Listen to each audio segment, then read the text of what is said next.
as a house, where do you see economy going ahead, our Indian economy, and what kind of impact it can have as far as these global uncertainties is concerned? Over to you. Sure. So yes, definitely these are concerning times. And if you ask me, I have been a little bit more concerned and a little bit more careful since I heard the word decoupling, because the last time I heard the word decoupling was way back in 2007. And then when people start thinking like this, it's never a good sign. So let me just elaborate why I'm saying that definitely there are concerns for a simple reason that if you see, anywhere, if you see television, if you see portfolio managers, if you see analysts, even the government, for example, everywhere you see this thing being mentioned that, India's economy and India's corporate sector is in a very, very strong position. And maybe the external environment may not impact us too much. Now, that is partly true, and partly I don't agree with it. Let me just elaborate why I'm saying this. Why did I say partly true?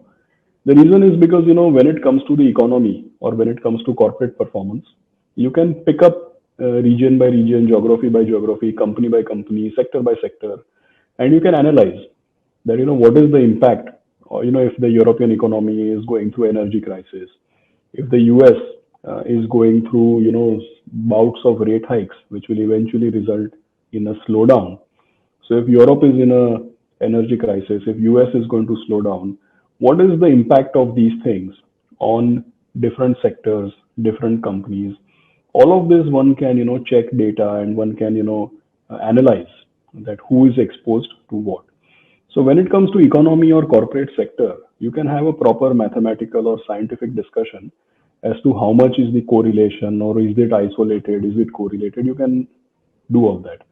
But when it comes to stock market, I think when it comes to stock market, that's where there is a challenge, which is that stock markets in the short term get fully correlated, right?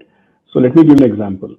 If you see in October 2021, our benchmark Nifty was 18,600 at the peak, I think. And by June 22, it came down all the way to almost 15,000, correct? Now, in this entire period, if you see, first, the fall started with China's tech sector, and financial IPO was cancelled, ed tech companies, gaming companies. Basically, the Chinese government's attitude towards the new age technology changed completely, right?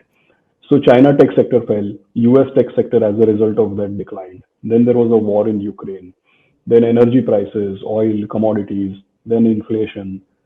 So 18,600 became 15,000.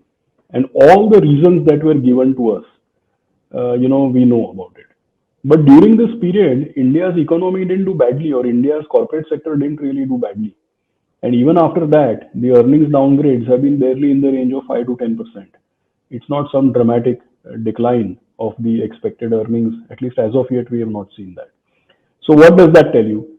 It tells you that economy and corporate sector may not be directly impacted, may not be immediately impacted, may not be as severely impacted.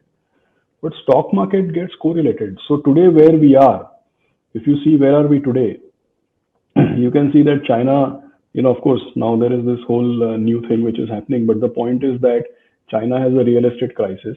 As a result of that, they are probably likely to be even suffering a financial crisis. Because of the war in Europe, Ukraine war, Europe is having an energy crisis. And you know that after 10, 12 years of strong teji in US, there is high inflation. To control inflation, they are raising rates, and eventually they might tip over into a recessionary phase. So all of this environment, within that, if India's economy and corporate performance is doing very, very well, you can say that you have a beautiful house in a bad neighborhood. But if you have a beautiful house in a bad neighborhood, you will get disturbances from time to time. So this whole discussion about decoupling is slightly nuanced. Basically, to sum up, what I would say is that economies and corporate performance, there will be various levels of correlation or isolation depending on the sector and the company and the geography. But when it comes to stock markets, because of all the external issues that I described to you, if there is any event which happens, or if there is any decline in the world markets, I don't think we will be decoupled from it. If market declines in a big way in US, I think there will be spillover effect on us. If there is a big issue in Europe, there will be spillover effect on us. So I think this is a time to be careful. This is not a time to be overexposed. This is not a time to be too aggressive. One has to be careful. One has to be on top of the asset allocation.